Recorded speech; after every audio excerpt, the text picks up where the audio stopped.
wanted to show this before I get too far into it. I've already kind of done an initial scrape down with this guy. I did it last night, probably 3 hours after I put the foam on. I was talking to somebody on the phone, and I just sat down here and started dorking around.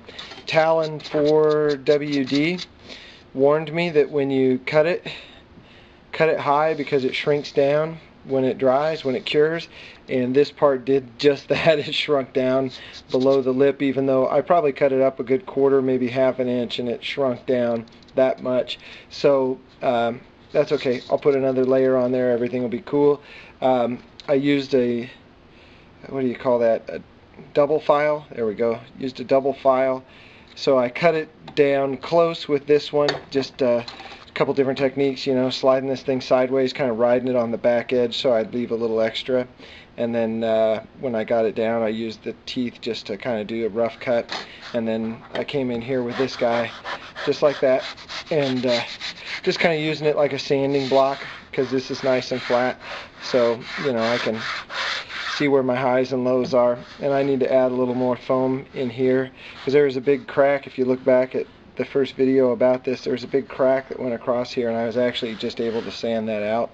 It was just in this top layer here. So I got a couple other little spots I need to fill that I missed last night, so I'll fill all those up. But these spots like this, I couldn't be happier. I mean, when I push on it, you can sort of tell where the foam is, but it almost feels like the same consistency. It's just like right on the edge it's different, but then once you get inside of that, you know, it feels like it's been there its whole life. I mean, it just kind of mixes in, and I bet if I go around and kind of work it a little bit. But this Great Stuff red is very, very close to the consistency of this dash, so very happy with that. And then, like I say, we're going to put a thin layer of foam over it, so that'll make it good. I'll come back when I have more.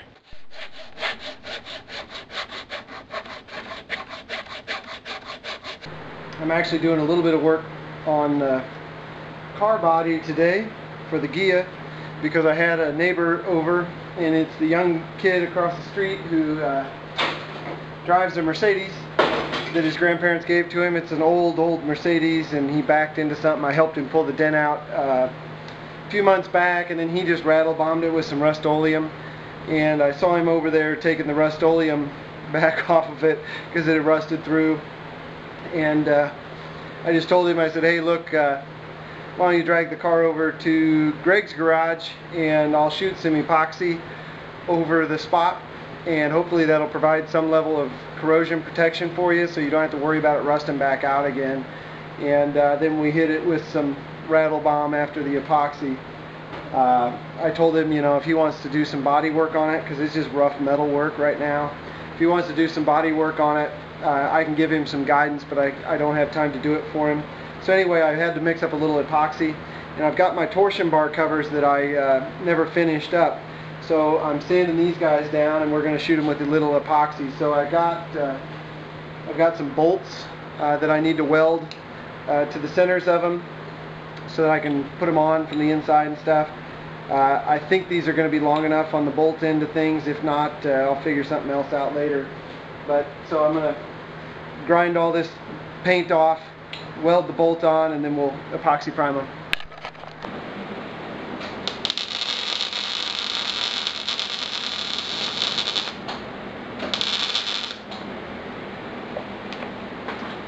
And that right there looks like a winner. We'll grind that down, and then we'll get it epoxied. I've got my parts popsicled, as Milo would call it. So I've got ready to go right there. And then when I get done painting it, we go right there. So we're not hanging these. We aren't going to worry about them blowing around. We've got them popsicled. See, every once in a while I do pay attention and learn something.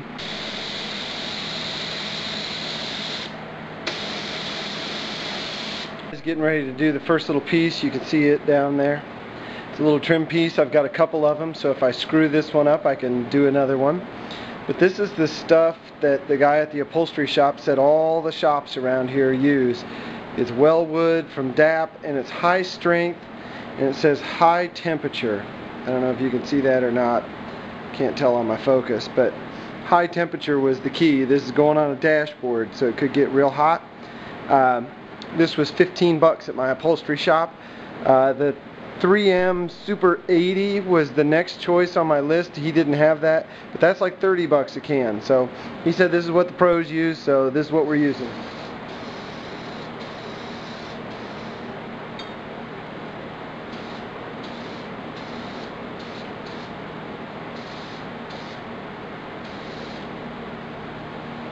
Well, wish me luck here.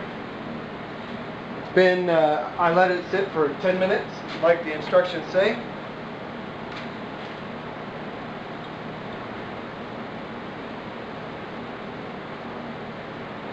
I pulled it off because I didn't like it. I'm going to try something different. The mistake that I made last time was this final stretch is this way, but not this way. And I had it needing to stretch in the wrong way. So I was trying to stretch it this way, which doesn't really work very well, when I could have made it go this way and it's real rubbery.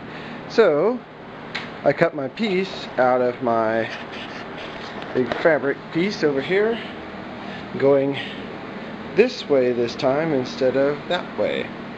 So I also, oh yeah, forgot, I covered the piece. I didn't like how the foam looked either. So I covered it in Landau foam, which is 1/8 inch. They put this underneath vinyl tops. So I covered the piece in Landau foam, and I think that's going to make it much, much smoother.